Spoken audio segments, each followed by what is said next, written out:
ఓం మహాగణాధిపతయే నమః. ఓం గురుభ్యో నమః. ఓం శ్రీమాత్రే నమః. అరుణాం కరుణాతరంగితాక్షీం ధృతపాశాంకుశపుష్పబాణచాపాం అనిమాదిభిరావృతాం మయూకైః అహమిత్యేవ విభావయే భవానీం. శ్రీమాత్రే నమః. ప్రేక్షకులకి ఆ లలితాంబిక అమ్మవారి యొక్క అనుగ్రహం పరిపూర్ణంగా కలగాలని మనస్ఫూర్తిగా కోరుకుంటూ మనం ఈరోజు ఆంగ్ల నూతన సంవత్సరం రాబోతుంది ఒక 3-4 నెలల్లో. దానికి చాలామంది ఏమండి న్యూ ఇయర్ నుంచి గ్రహాలు ఎలా మారుతాయి, దానివల్ల మేము కొన్ని ప్లానింగ్స్ చేసుకోవాలి అడిగినప్పుడు నేను చెప్పింది ఏమిటంటే ఇది మనకు ప్రామాణికం కాదు, మనది ఉగాది నుంచే చూసుకోవాలని చెప్పినప్పుడు లేదండి మేము మా లైఫ్ ప్లానింగ్స్ కొన్ని ఉంటాయి, ఈ సంవత్సరం ఇలాగానే ఇల్లు కొనాలా వద్దా, అసలు ఉద్యోగం మారచ్చా వద్దా, ఇన్వెస్ట్మెంట్ చేయాలా వద్దా, ఇలాగ వివాహం దగ్గర నుంచి ప్రతిదీ కూడా గ్రహాలు ఎంతవరకు సపోర్ట్ చేస్తున్నాయి, సపోర్ట్ చేయనప్పుడు అది కంపల్సరీ అవుతుంది. ఒక్కోసారి ఉద్యోగం మారడం కానివ్వండి, గృహం కొనుక్కోవడం కానివ్వండి, వివాహం కానివ్వండి, ఇన్వెస్ట్మెంట్ కానివ్వండి, ఏదైనా కానీ. మరి అలాంటప్పుడు ఇటువంటి పరిహారాలు చేసుకుంటూ దాన్ని ముందుకు వెళ్ళాలి అనే విషయం తెలుసుకోవాలి కదా.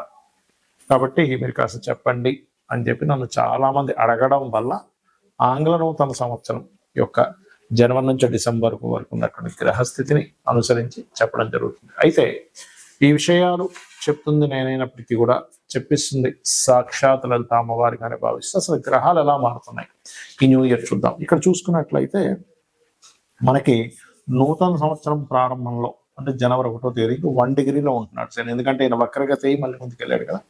1 డిగ్రీలో ఉన్న శని జూలై 27కి 2026 జూలై 27కి వక్రిస్తాడు.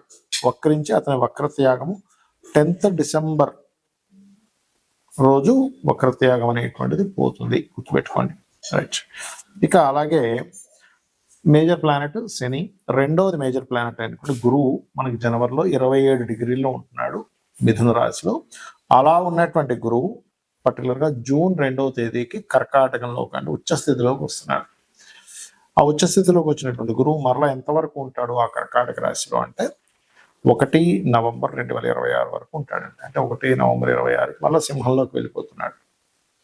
ఎందుకంటే మనకి ఆల్రెడీ 2025 సంవత్సరంలో అక్టోబర్, నవంబర్, డిసెంబర్ మాసాల్లో అతిచారంలో ముందుకు వచ్చి వెనక్కి వెళ్ళాడు ఆయన ఆల్రెడీ. అంటే అక్కడ ఒక 3 నెలలు ఆయన కాంబినేషన్ వచ్చేసింది. సో మళ్ళీ తర్వాత సింహంలో మళ్ళీ వక్రిస్తాడు. That is different thing. అది డిసెంబర్, జనవరి ఆ టైమ్స్లో జరుగుతుంది చెప్పాలంటే. రైట్. ఇక రాహుకేతువులు కూడా ఈ సంవత్సరం ఎప్పుడు మారుతున్నారు ఏమిటి అని చెప్పి చూసుకున్నట్లయితే పర్టికులర్గా ఈ రాహువు కేతువు 25 నవంబర్ 2026 వరకు సింహ కుంభరాశుల్లో ఉంటున్నారు. దాని తర్వాత ఈ కేతు కర్కాటకంలోకి వెళ్ళడము, రాహు మకరంలోకి రావడం జరుగుతుంది. కాబట్టి ఈ యొక్క గ్రహస్థితిని అనుసరించి ఎవరెవరికి ముందుగా లగ్నమే తీసుకోండి. లగ్నం తెలియదు అనుకున్న వారు రాశి హ్యాపీగా చూసుకోవచ్చు, దీనిలో ఏమీ కన్ఫ్యూజన్ లేదు. లగ్నం ఎవరికి తెలుస్తుంది అంటే టైం ఉన్న వారికి లగ్నం తెలుస్తుంది, టైం లేని వారు రాశి చూసుకుంటారు. వృషభం వారికి కనుక చూసుకున్నట్లయితే ఇప్పుడు ప్రస్తుతం మీకు గురువు 2లో ఉంటున్నాడు జనవరి స్టార్టింగ్లో.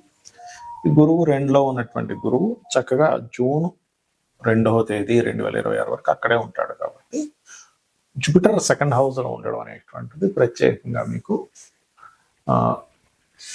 గమనించుకున్నట్లయితే కొన్ని అంటే వివాహ సంబంధించినటువంటి విషయాలకి జూన్ 2 వరకు అంత అనుకూలంగా ఉండదు.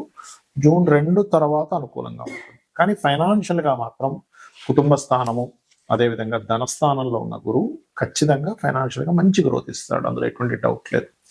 కాకపోతే ఇక్కడ జూన్ 2 నుంచి ఎప్పుడైతే 3వ స్థానంలోకి వెళ్తాడో అప్పుడు వివాహ నిర్ణయాలు, ఏదైనా ఇంటర్వ్యూస్కి వెళ్ళినప్పుడు సెలెక్ట్ అవ్వడానికి ఎక్కువ స్కోప్ పెరగడము, గతంలో ఏవైతే చిన్న చిన్న మిస్అండర్స్టాండింగ్స్ గొడవలు ఉన్నాయో అవి క్లియర్ అవ్వడానికి ఈ జూపిటర్ చక్కగా సహకరిస్తాడు 3లోకి జూన్ 2 నుంచి 2026లో వెళ్ళినప్పటి నుంచి. ఇక అదేవిధంగా మనం రాహు కేతువు శని యొక్క ప్రభావం చూసుకుంటే సహజంగానే ఇప్పుడు మీకు శని 11లో ఉన్నాడు, మంచిదే. ఏకాదశి శని గోచారంగా కర్మ అనుకూలిస్తుంది. సో దీని గురించి టెన్షన్ పడాల్సిన అవసరం లేదు. అయితే ఈ శని భగవానుడు వక్రగతి చెందుతాడు జూలై 27వ తేదీ నుంచి 10 డిసెంబర్ వరకు వక్రించి ఉంటాడు మీకు ఏకాదశంలో. ఏకాదశి శని మంచిదే, వక్రించినప్పుడు దశమంలోకి వెళ్తున్న శని కూడా మంచిదే, కానీ ఇక్కడ దశమంలోకి వెళ్తున్న శని మాత్రం మీరు గమనిస్తే కనుక 27 జూలై నుంచి 10 డిసెంబర్ వరకు కొంచెం వర్క్లో స్ట్రెస్ ఇస్తాడు. గుర్తుపెట్టుకోండి, వర్క్ స్ట్రెస్ ఎక్కువగా ఉంటుంది. అయితే మీకు ఈ యొక్క సంవత్సరంలో ఆల్మోస్ట్ నవంబర్ వరకు కూడా, అంటే నవంబర్ 25 వరకు కూడా రాహుకేతువులు సింహ కుంభరాశుల్లోనే ఉంటున్నారు. దాని తర్వాత రాహువు భాగ్యస్థానంలోకి, కేతువు 3వ స్థానంలోకి వస్తున్నాడు. కాబట్టి మీరు ఏదైనా అగ్రిమెంట్స్ చేసేటట్టయితే కేతువు మారక ముందే చెయ్యండి. కేతువు 3లోకి వచ్చాడు అనుకోండి, మీరు చేసే అగ్రిమెంట్ వల్లే. ఎందుకంటే 25 నవంబర్ 2026 నుంచి వచ్చినటువంటి కేతువు 3లో ఉన్నప్పుడు 3 అగ్రిమెంట్లు, ఒక మాట మాట్లాడుకోవడం, ఒక చిన్న చిన్న మిస్అండర్స్టాండింగ్స్ వల్ల ఇబ్బందులు రావడం. కాబట్టి క్లియర్గా రాసుకోండి. ఒకవేళ మీకు లేదండి మేము నవంబర్ తర్వాతే చేయవలసిన పరిస్థితులు ఉన్నాయి, మరి నవంబర్ తర్వాత ఉండే సంవత్సరం అక్కడే ఉండాలంటారు, ఏమిటంటే గణపతిని ఆరాధించి చేయండి. ఎప్పుడు కూడా ఏ గ్రహం ఎక్కడుందో ఆ గ్రహ అధిష్టాన దేవతని కనుక మీరు స్మరించుకున్నట్లయితే ఆ గ్రహం ఇచ్చేటువంటి నెగటివ్ ఎఫెక్ట్స్ చాలా మటుకు తగ్గిపోతాయి. అలాగే రాహు 9వ స్థానంలో ఉన్నందుకు మీకు 2026 నవంబర్ 25వ తేదీ నుంచి మారుతున్నందుకు అప్పటి వరకు మారనంతసేపు ఏమో విదేశీ ఉద్యోగ యోగాలు, విదేశాల్లో నివసించడం బాగా అనుకూలిస్తాడు. 9లోకి వెళ్ళినప్పుడు అనుకూలిస్తాడు, కానీ ఎందులో అనుకూలిస్తాడు అని చెప్పి చూసుకున్నట్లయితే ఇక్కడ మీకు పర్టికులర్గా ఈ రాహు 9లోకి వెళ్ళడం వల్ల విదేశాలకు వెళ్ళి అక్కడ ఏదైనా ఉన్నత విద్యల కోసం చేసే ప్రయత్నాలు అనుకూలిస్తాయి. గుర్తుపెట్టుకోండి, ఇది ప్రధానంగా కనబడుతున్నట్టు. ఇక మీరు ఈ సంవత్సరం అంతా కూడా ఎవరిని ఆరాధిస్తే చాలా బాగుంటుంది. సహజంగా మీ యొక్క లగ్నానికి కానీ మీ రాశికి కానీ చూసుకున్నట్లయితే పంచమాధిపతి బుధుడు అవుతాడు. పంచమం అనేటువంటిది మన రుణరోగ శత్రువుల్ని తగ్గించేది. కాబట్టి విష్ణు ఆరాధన, విష్ణు సహస్రనామాలు చదవడం కానీ వినడం కానీ, లేకపోతే ఓం నమో నారాయణాయ అనే నామస్మరణ, ఇది కనుక చూసుకున్నట్లయితే సహజంగానే మనకి ఇప్పుడు గురువు 2లో ఉండడం, ఏకాదశంలో శని ఉండడం, ఇది ఈ మాసంలో కూడా చాలా మటు అనుకూలిస్తుంది. కాకపోతే జూన్ 2 నుంచి ఎప్పుడైతే మారుతున్నాడో దాని తర్వాత మీరు ఫైనాన్షియల్ డెసిషన్స్ విషయంలో చాలా జాగ్రత్తగా ఉండాలి అనేటువంటి చాలా స్పష్టంగా చూపిస్తుంది. మనం జీవితంలో ఎంతో కష్టపడుతున్నా, నిజాయితీగా న్యాయంగా ఉన్నా, ఒకరిని ఇబ్బంది పెట్టకపోయినా, ఎంతో హానెస్ట్గా ఉన్నా ఇబ్బందులు పడుతూ ఉంటాం. మనకు అర్థం కాదు ఏమిటిది, నేను ఎంతో మంచివాడిని కదా, ఎవరిని ఇబ్బంది పెట్టట్లేదు కదా, ఎంతో తెలివిగా ఉన్నాను కదా, అయినా నాకు ఎందుకు అవకాశాలు రావట్లేదు, నాకెందుకు ఇంత ఇబ్బంది ఉంటుంది అంటే మనకి జ్యోతిషాస్త్రం కర్మ సిద్ధాంతం. అంటే నువ్వు ఏ కర్మనైతే చేసావో ఆ కర్మ నువ్వు అనుభవించాలి, ఇంకోటి అనుభవించేది లేదు. కొన్ని ఉంటాయి, తల్లిదండ్రులు వంశం అనుభవిస్తూ ఉంటారు, కొన్ని దేవతా శాపాలు, కొన్ని పిశాచ బాధలు, ఇలా కొన్ని ఉంటాయి. అయితే ఇక్కడ మనం అర్థం చేసుకోవాల్సింది, ధనం రావట్లేదు పూర్వజన్మలో ఎక్కడో ధనపరమైనటువంటి విషయాల్లో నేను సరిగ్గా దాన్ని వినియోగించుకోకపోవడము, ఇబ్బంది పెట్టడము, అవమానించడము చేశాను ధనాన్ని, లేదా కుటుంబాన్ని సరిగ్గా చూసుకోలేదు, అప్పుడు ధనపరమైన ఇబ్బందులు వస్తూ ఉంటాయి. అలాగే అంటే కుటుంబ సభ్యుల్లో ముఖ్యంగా అన్నదమ్ములతో గొడవలు కానివ్వండి, మాతృపితృ అంటే తల్లిదండ్రులతో గొడవలు కానివ్వండి, లేకపోతే వివాహం అవ్వకపోవడం కానివ్వండి, పెట్టిన ఏ ఇన్వెస్ట్మెంట్ అయినా కలిసి రాకపోవడం కానివ్వండి, విదేశాలకు వెళ్ళాలని ప్రయత్నం చేస్తుంటే కుదరట్లేదు అనుకోండి, ఇలా ఏ కష్టమైనా ఒక ఎత్తు అయితే ధనపరమైన కష్టం మరింత ఇబ్బంది. ఎందుకంటే ఇవన్నీ కూడా ధనం ఉంటే వస్తాయి, ధనంతో మూలంగా ఉంటాయి. ఎందుకంటే కుటుంబము ధనస్థానము రెండూ కూడా చాలా బలమైనటువంటి, మంచి కుటుంబం ఉందా మనిషి హ్యాపీగా ఉంటాడు, మంచి ధన సంపాదన ఉందా హ్యాపీగా ఉంటాడు. అయితే వీటితో పాటు అనారోగ్యము, కొన్ని పిశాచ బాధలు ఇవి కూడా ఉండవని చెప్పట్లేదు. కానీ మనం మరి ఎందుకు నిత్యము పూజలు చేస్తున్నా, లేకపోతే ఎంత చక్కగా ఉన్నా ఎందుకు మనకు అనుకున్నంత రావట్లేదు అంటే, మీరు చేసేటువంటి నిత్య పూజాది విధానంలో మనకి శాస్త్రంలో ఉంది ఏమిటంటే మంత్రము, యంత్రము, తంత్రము అంటారు. అంటే మంత్రం అంటే ఏమిటి, మీరు ఏదైతే లలిత సహస్రనామాలు చదువుతున్నారో, విష్ణు సహస్రనామాలు చక్కగా భక్తితో చేస్తున్నారు, ఏ అష్టోత్తరం, లక్ష్మీ అష్టోత్తరం ఏదైనా చేస్తున్నారు, అది మంత్రం. తంత్రము అంటే ఏ పుష్పాలు, ఏ ద్రవ్యాలతో చేస్తున్నారు. మనకి శాస్త్రంలో మన కామ్యం నెరవేరడానికి ఒక్కొక్క ద్రవ్యం చెప్పారు. కొంతమంది అక్షింతలతో చేస్తే, మరి కొంతమంది ఎర్రటి పుష్పాలతో చేయండి, లేకపోతే ఫలానా పదార్థాలతో హోమం చేయండి, మీకు శత్రు బాధలు ఉన్నాయంటే ఇలాగా మిరపకాయలతో చేయండి, లేకపోతే మిరియాలతో చేయండి అని చెప్తూ ఉంటారు. అది ద్రవ్యం. సో తాంత్రికం అంటే అది. ఇక యంత్రము ఎంత గొప్పదంటే మనకి మన యొక్క కర్మని కంట్రోల్ చేసేది ఉంటుంది. అయితే మనకి మార్కెట్లో కామన్గా ఇలాంటి యంత్రాలు మనకి చక్కగా లభిస్తుంటాయి, తెచ్చుకుంటారు, పూజించుకుంటుంటారు. ఈ యంత్రానికి ఉన్న శక్తిని బట్టి అంతవరకు దాని ఫలితం ఇస్తుంది. అయితే మనకి శాస్త్రంలో చెప్పింది ఏమిటి అంటే, ఈ రకంగా ఈ ప్యూర్గా లేనట్లయితే అది అంత ఫలితం ఇవ్వదు. ప్యూర్గా ఉండాలి ఎప్పుడు కూడా.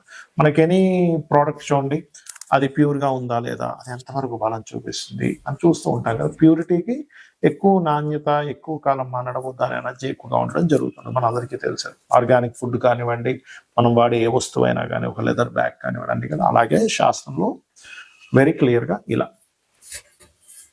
ఇది ఏమిటంటే చూసుకున్నట్లయితే చూడండి క్లియర్గా, ఇది లక్ష్మీ యంత్రం, ప్యూర్ కాపర్ అనమాట. ఇది ప్యూర్ కాపర్, మీరు టెస్ట్ చేయొచ్చు కూడా కావాలంటే. ఈ ప్యూర్ కాపర్ మీద మరి యంత్రం వేసుకొని తీసుకెళ్ళి ఇంట్లో పెట్టేసుకుంటే వస్తుందా అంటే అలా పనిచేయదు.